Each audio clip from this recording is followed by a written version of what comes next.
Sampai sekarang ini masih ribut tentang nasabnya para habaib itu kan dibuat fitnah ini. Wis enak-enak, tenang-tenang dimunculkan.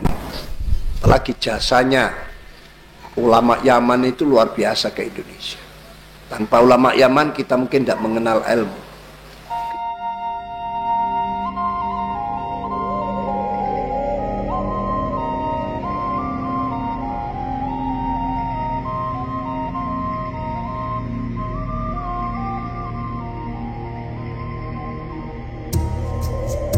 Karena tawaduk, seperti tawaduknya Imam Ubaidillah yang sekarang difitnah sebagai sebuah sosok yang tidak pernah ada. Yang ada Abdullah. Ubaidillah adalah fiktif. Karena tawaduknya Imam Ubaidillah tidak mau disebut Abdullah, tidak mau, karena padahal orangnya al-alim, al-bari, masya Allah. Tapi sekarang jadi bulan-bulanan di Indonesia ini. Ya. Nama Ubaidillah jadi bulan-bulanan. Kita tanpa Imam Ubaidillah, tanpa Alawiyah, Bani Alawi, mungkin kita tidak tahu apa-apa. Sumber-sumber keilmuan kita banyak karena jasa-jasa para ulama Alawiyin membukukan, mensyarahi, termasuk Syekh Murtadha Az-Zabidi ya, yang mensyarahi kitab Ihya Ulumuddin. Beliau bukan sekadar ahli fikih, ahli tarikh, tapi juga muhaddis. Tentu tahu sanad yang munqati', sanad yang muttasil. Bahkan kalau kita buka kitab-kitab tarikh, apakah itu Al-Ghuror ya, atau Aslul Bahr, kita temukan nama-nama itu. Ya. Nah, kalau ada yang ngotot, kira-kira ada apa di belakang ini? Sebenarnya saya prihatin dengan para petinggi NU yang sekarang. Statementnya itu tidak lagi seperti statement orang tua. Ki Imaduddin itu siapa sih? Apa Ki Imaduddin itu adalah seorang jalanan, seorang preman, atau seorang yang bukan santri? Ki Imaduddin itu adalah kader NU terbaik. Beliau salah satu anggota Batsum Masail di PBNU. Beliau juga adalah ketua RMI di Banten. Jadi harusnya kalau menjadi orang tua itu bisa mengayomi semuanya. Jangan lantas dikucilkan. Seolah-olah Ki Imaduddin itu adalah orang yang salah, orang yang suka memfitnah, menebar kebencian, memecah belah, dan keburukan lainnya. Sekelas Rois Suriyah, Rois Am PBNU, bahkan Ketua Tanfidiyah, itu saya lihat tidak bisa merangkul jamaahnya, tidak bisa merangkul kadernya. Ini fakta. Ini sangat miris buat saya, sangat miris. Assalamualaikum warahmatullahi wabarakatuh. Selamat datang guys di channel Diam Saudara. Di beberapa potongan videonya Ki Haji Miftahul Akhyar itu menyebutkan bahwa sekarang nih ya, kelompok Ki Haji Imaduddin Utsman itu sedang memfitnah Habib Balawi, memfitnah Ubaidillah, sedang memecah belah Muslim di Indonesia, sedang memecah belah antara ulama kiai dengan para habaib, sedang suradab terhadap para ulama dan para habaib. Segampang itu untuk menuduh dan menjudge kepada Ki Haji Imaduddin Utsman. Harusnya jadi orang tua itu tidak boleh begitu. Yang dikaji oleh Kiai Imad itu bukanlah hanya sekedar omong-omong belaka, sekedar tuduhan. Kalau dibilang bahwa Kiai Haji Imaduddin Utsman itu sedang memfitnah Habib Balawi, ngomong begitu atas dasar apa? Kecuali Kiai Imad itu hanya ngomong, Habib Balawi begini, Habib Balawi begini, keturunan Yahudi dan sebagainya, silakan. Mau anggap Kiai Imad itu adalah orang yang tidak bertanggung jawab, orang yang hanya sedang memecah belah, memfitnah dan sebagainya, silakan.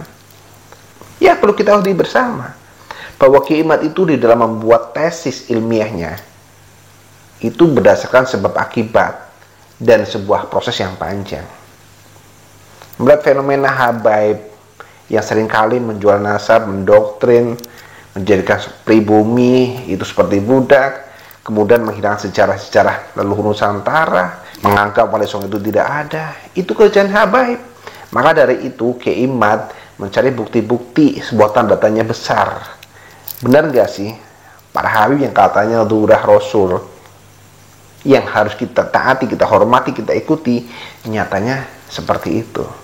Sehingga muncul sebuah tesis ilmiah, ya, tesis ilmiah dengan ini, dengan mengumpulkan bukti-bukti kitab nasab dari nakobah internasional, kemudian dirangkum dalam sebuah tesis, dan di sana terbukti bahwa nasab dari Balawi itu tidak tersambung kepada Rasulullah. Apakah itu hanya sebuah tuduhan? Tidak, ini ilmiah dengan bukti, dengan data. Kalau memang para Habib Balawi itu tidak mengakui bahwa mereka itu nasabnya terputus, gampang, silakan para habaib atau pendukungnya atau dari PBNU sekalipun boleh kok membuat antitesis. Di sana adu data, patahkan tesisnya Kiai Imaduddin Utsman. Bahkan Kiai Haji Miftahul Ahyar ini menuduh bahwa Ubaidillah itu adalah ulama yang luar biasa, ternyata sedang difitnah menjadi bulan-bulanan di Indonesia. Bisa begitu sih? Secara kitab nasab, Ubaidillah itu memang fiktif, tidak ada bukti yang konkret. Dan pada saat Kiai Miftah ini menceritakan bahwa Ubaidillah itu adalah ulama yang luar biasa yang meninggalkan banyak sekali karya, sehingga kita warga Indonesia ini, pribumi Indonesia ini faham tentang Islam. Itu salah satu dari karyanya Ubaidillah. Ya, mungkin Kiai Miftah ini tidak mutolaah terhadap karya-karya Balawi ataupun ulama-ulama yang pro dengan Balawi. Bahkan beliau menyebut tentang kitab Al-Ghuror, Asul Bahl, karya Al-Murtada As-Sabili, dan ini memang terlihat seperti benar, tapi nyatanya tidak seperti itu. Dan kemudian ketika kita menelaah kitab nasab di abad keempat, abad kelima, abad ke-6, abad ke-7, abad ke-8, bahkan abad ke-9 Masehi, tidak ada satupun ulama yang menyebutkan bahwa Abdullah atau Ubaidillah itu putra dari Ahmad bin Isa. Tidak ada satupun. Dan yang pertama kali menyebut bahwa Ubaidillah atau Abdullah itu adalah putra dari Ahmad bin Isa, itu adalah seorang habaib Balawi, yaitu Ali Abu Bakar Asyakron, yang terkenal dan hizib sakronnya, hizib dewa maboknya. Jadi jangan langsung menganggap bahwa Kiai Imaduddin itu sedang memfitnah Ubaidillah, sedang memecah belah umat, sedang memecah belah antara ulama, kiai serta habaib. Jejak digital itu mudah ditemukan di zaman sekarang. Jadi kalau Kiai Miftahul Ahyar ini berbicara seperti itu, seolah-olah netral, seolah-olah tidak ngeblok atau tidak mendukung Balawi, tapi nyatanya rekam jejak digital itu masih ada dan mudah kita temukan. Begitu ta'dimnya Kiai Miftah ini kepada para habaib Balawi. Ta'dimnya apakah dengan menggunakan dasar? Tentunya tidak. Saya yakin Kiai Miftah itu tidak dengan dasar di dalam mencintai habaib. Pasti akan menggunakan prinsip kita husnudon saja. Kita percaya saja terhadap ulama-ulama terdahulu, Walaupun ulama terdahulu itu bukanlah ulama ahli nasab. Jadi husnudon dan husnudon kepada yang salah. Kalau Kiai Imaduddin itu belum menemukan tesis, monggo semua makhluk di muka bumi ini berhusnudon bahwa para habaib Yaman itu adalah zuriyah Rasul. Monggo silahkan. Tapi ketika Kiai Imaduddin melihat fenomena para habaib yang semakin kurang ajar, sehingga muncul sebuah tesis ilmiah dengan data, dengan bukti-bukti konkret, harusnya para habaib ataupun yang pro dan habaib itu membuat antitesis.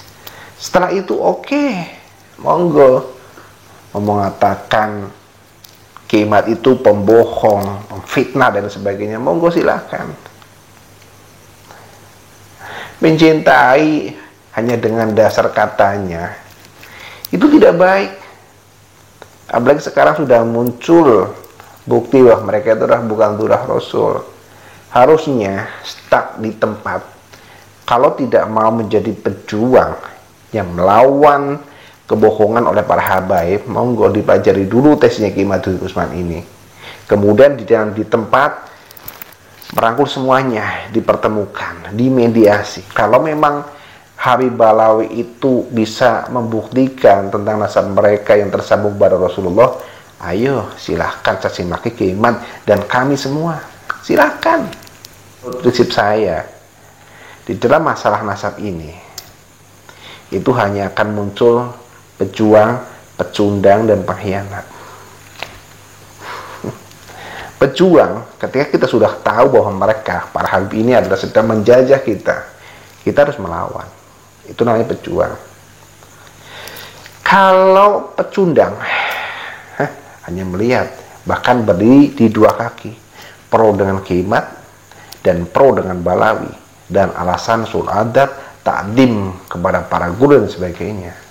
Dan kemudian pecundang itu adalah ketika kita sudah tahu bahwa mereka, para habib itu bukanlah zuriyah Rasul, tetapi kita masih ngeyel dan selalu menganggap bahwa Kiai Imad yang sudah membawa bukti-bukti otentik itu dianggap sebagai pemecah belah dan melawan Kiai Imad.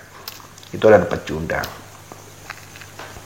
Saya kira tidak elok lah. Tidak elok apa yang telah disampaikan oleh Kiai Haji Miftahul Ahyar tentang Kiai Imaduddin Utsman. Dan tuduhan-tuduhan yang beliau lontarkan kepada Kiai Imad dan kami semua yang sedang memperjuangkan tentang nasab Balawi yang mengaku sebagai keturunan Rasulullah, itu dianggap sebagai pemberontak, pemfitnah, dan segala bentuk keburukan.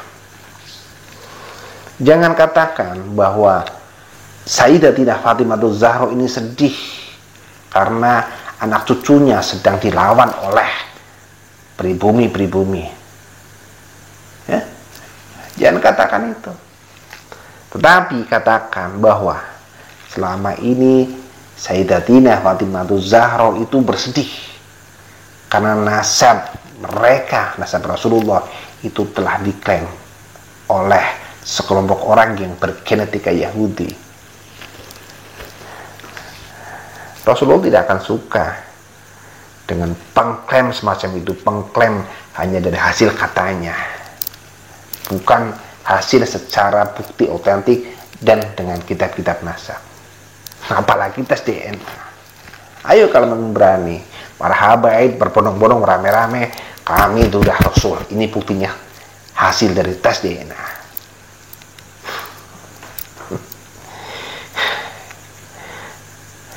Saya berharap Kiai Miftahul Ahyar dengan statement-statement yang sudah pernah dia lontarkan, ayo ajak para habaib yang selama ini dianggap sebagai zuriyah Rasul, sekarang bawa mereka untuk melakukan tes DNA. Kalau mereka benar-benar zuriyah Rasul, saya adalah orang pertama yang akan tobat dan menjilat kaki para habaib.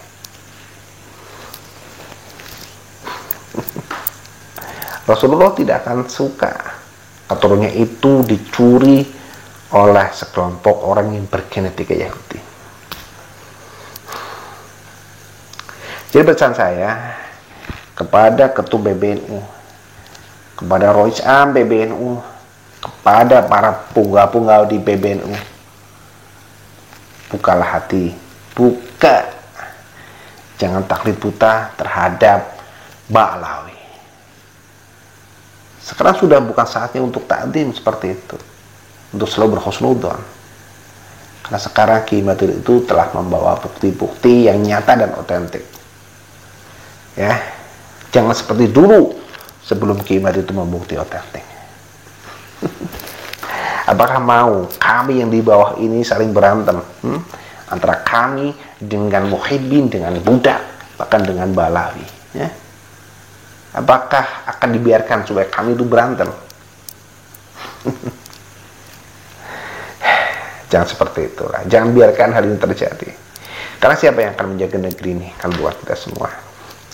Mari kita jaga negeri ini dari tangan-tangan orang jahat, dari para pencuri makam dan dari para pencuri nasab.